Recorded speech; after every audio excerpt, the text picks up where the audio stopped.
क्यों तरसता है तू बंदे, जल्द ही बदलेगा मंजर। झांक ले तू एक दफा बस दिल से अपने दिल के अंदर। नमस्कार दोस्तों, लॉर्ड बुद्धा स्टडी पॉइंट में आपका स्वागत है। दोस्तों, आज का लेक्चर हमारा सौरमंडल बेस्ड है।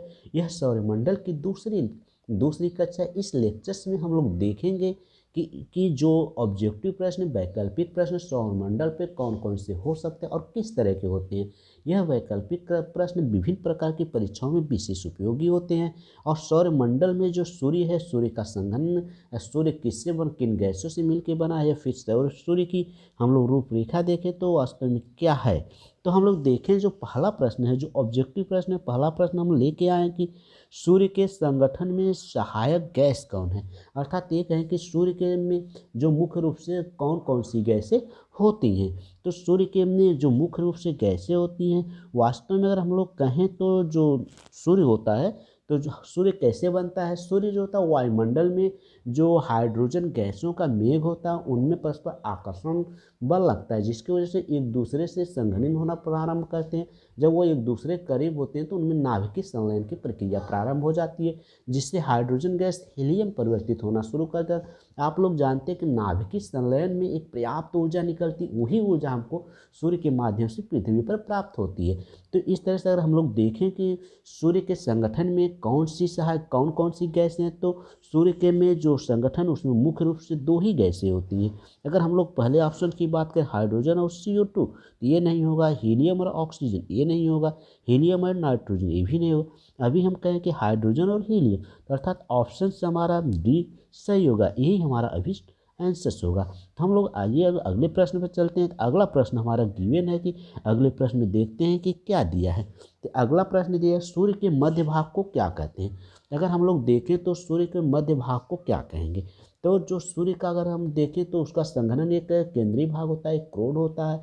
उसमें जो नाभिकीय संलयन की प्रक्रिया चलती रहती है। और उसमें अगर हम लोग और भी प्रश्न लें, जैसे उसकी परतें जो होती है, मध्य भाग में प्रकाश मंडल आता है, फिर उसके बाद हम लोग क्रोमोस्फेयर आता है।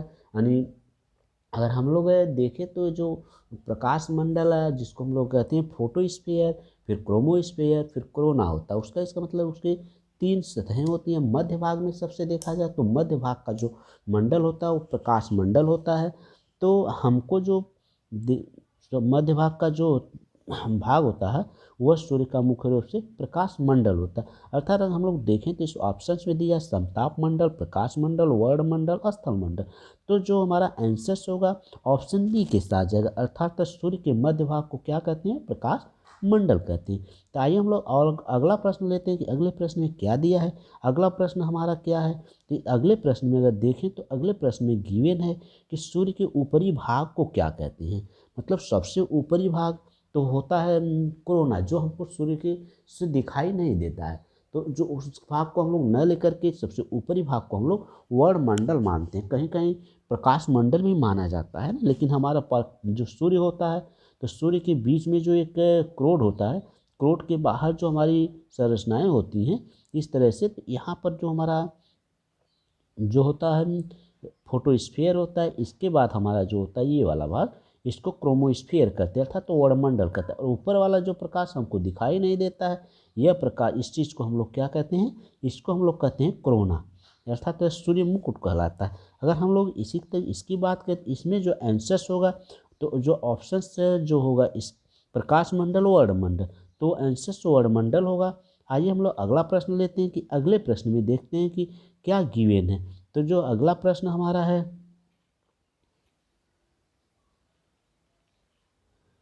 अगला प्रश्न है,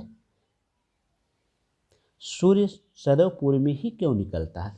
आप लोग सोचते होंगे सूर्य सदैव पूर्व में ही क्यों निकलता है। क्योंकि हमारी पृथ्वी जो है, अगर देखा जाए तो सूर्य निकलता पूर्व में ही क्यों। तो जो हमारी पृथ्वी हमेशा पश्चिम से पूरब की तरफ टर्न लेती है। अगर हम लोग इस तरह से पृथ्वी हमारी घूम करके इधर जाएगी, तो जब भी होगा अगर सूर्य यहाँ स्थिर किए तो हमेशा क्या होगा, पूरब से ही दिखेगा। अगर ये रोटेट करेगी तो यह भाग घूम करके इधर चला आया, तो यह भाग क्या, यह सूर्य यहाँ पर दिखने लगा, अर्थात वो हमेशा पूरब की ही ओर दिखाई दे। अर्थात हमारी पृथ्वी जो होती है हमेशा पूरब से पश्चिम की तरफ घूमती है। यही हमारा ऑप्शन से सही होगा। इस तरह देखें तो जो ऑप्शन नंबर जो है देखें तो इसमें दिया है पृथ्वी पश्चिम से पूर्व की ओर घूमती है, पृथ्वी पूर्व से पश्चिम की ओर घूमती है, पूर्व में स्थित इनमें से कोई नहीं। अर्थात हम देखें तो अभी बताए हैं कि हमारी पृथ्वी क्या होती है, पश्चिम से पूर्व की ओर घूमती है, इसलिए सूर्य हमेशा पूर्व की ओर दिखाई देता है। तो हम लोग अगला प्रश्न लेते हैं।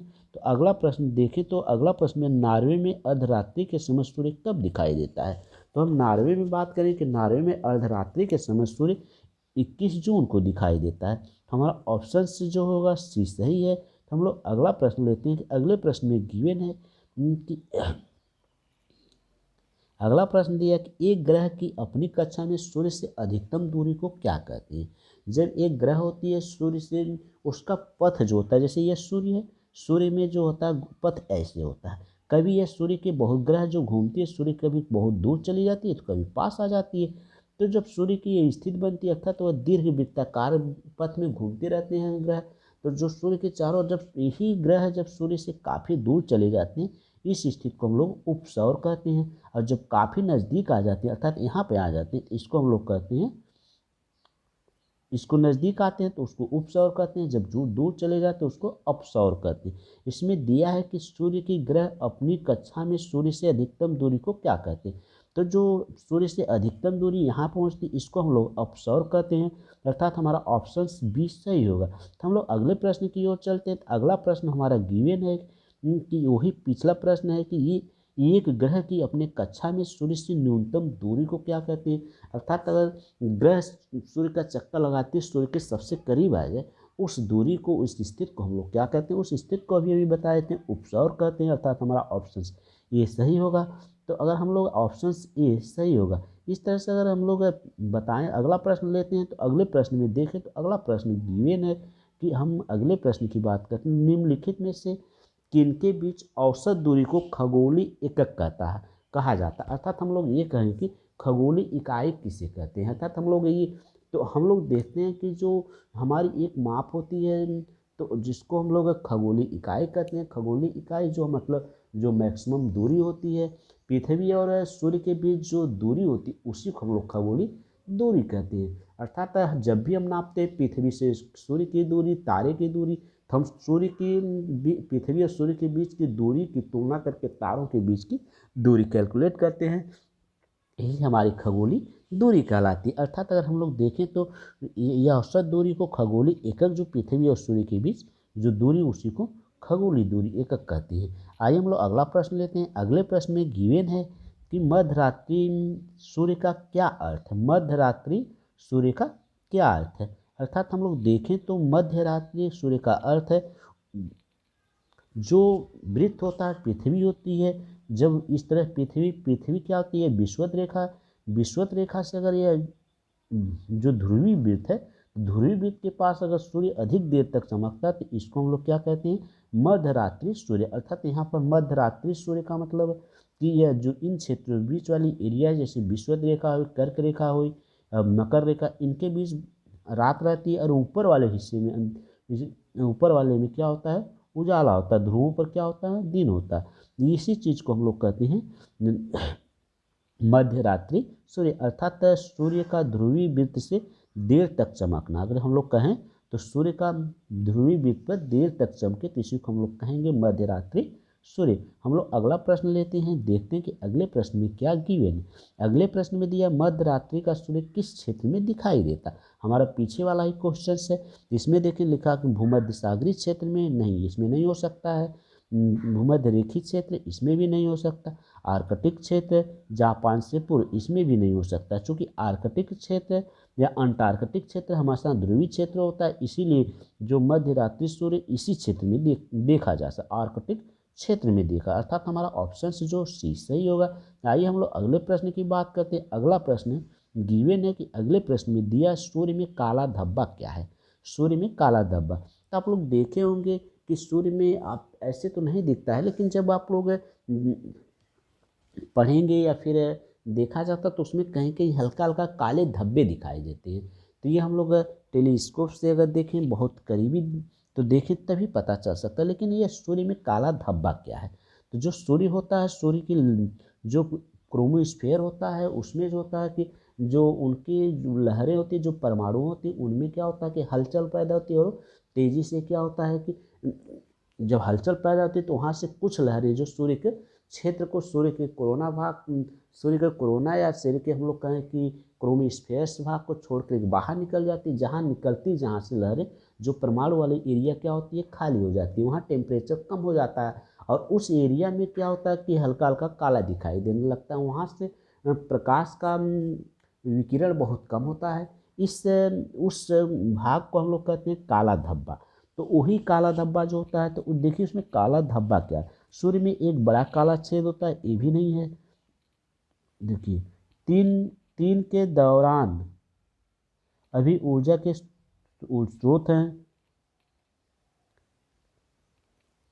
धब्बे वे स्थान है जो प्रकाश उत्सर्जित करने में असमर्थ। अगर देखें तो हम कहें अभी कि धब्बे वे स्थान है जहाँ से प्रकाश उत्सर्जन नहीं होता है। जब वहाँ पर जो तूफान आता है सूर्य में, तो क्या होती है, वहाँ से लहरें बाहर निकल आती हैं, परमाणु क्षेत्र निकल आता है, जिससे वह क्षेत्र खाली महसूस हो, काला वहाँ से होता है, प्रकाश का उत्सर्जन नहीं होता। अगर हम लोग देखें तो यह ऑप्शन नंबर सी सही है। आइए हम लोग अगला प्रश्न लेते हैं कि अगले प्रश्न में क्या गिवन है। तो अगला प्रश्न अगर देखें तो हम लोग अगला प्रश्न गिवन है, सूर्य के रासायनिक मिश्रण में हाइड्रोजन का प्रतिशत क्या है। अभी बताया गया कि जो हमारा सूर्य होता है उसमें दो ही गैसें होती, हाइड्रोजन और हीलियम। तो इन गैसों में सबसे अधिक जो होता है हाइड्रोजन होता है। हाइड्रोजन का परसेंटेज देखा जाए तो हमारा 71% होता है, अर्थात हमारा ऑप्शन ए सही है। हम लोग अगले प्रश्न की ओर चलते हैं। देखिए अगले प्रश्न में क्या गिवन है। तो अगला प्रश्न हमारा दिया है,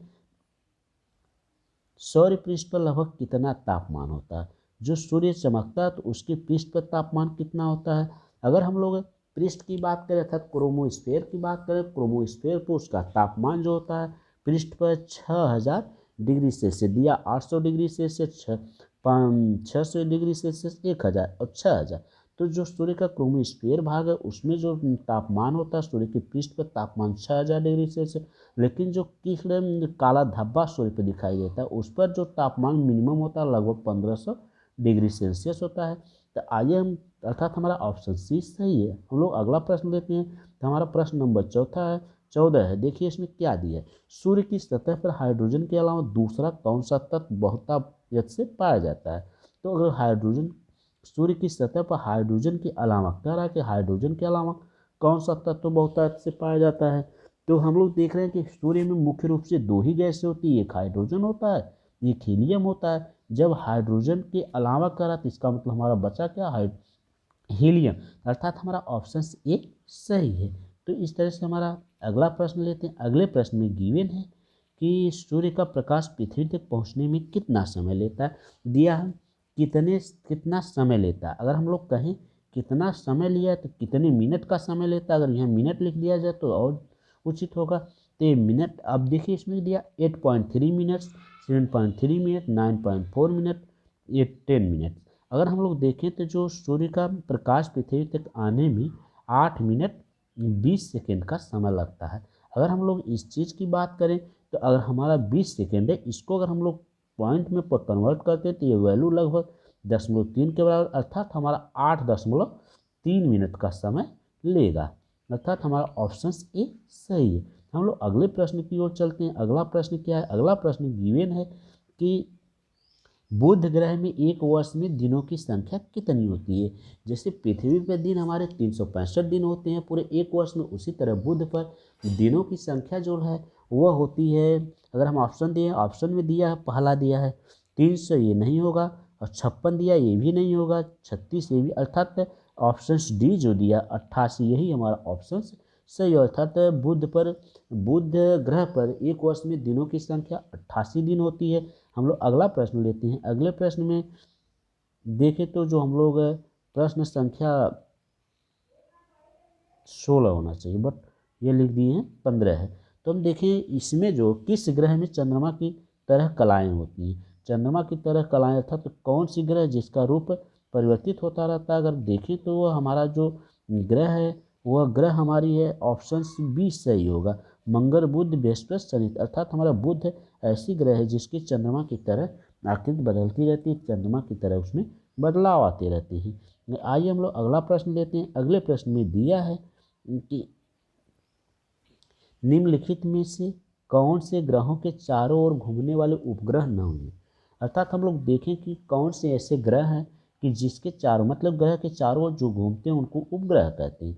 अगर ये हमारा सैटेलाइट्स उपग्रह है, ये हमारा ग्रह है, ये ग्रह के चारों ओर घूम रहे हैं, तो ऐसा कौन से ग्रह हैं जिसके कोई भी उसके चारों ओर घूमने वाले उपग्रह नहीं है। तो हम लोग देखते हैं कि जो हमारे दो ही ग्रह मंगल बुध, मंगल के पास से दो उपग्रह होते हैं, शुक्र के पास नहीं होते हैं, शुक्र के पास नहीं होते हैं बुध के। अर्थात हमारा ऑप्शन बी जो है ऑप्शन सही होगा। मंगल बुध ये भी नहीं है, बराबर प्लूटो ये भी नहीं।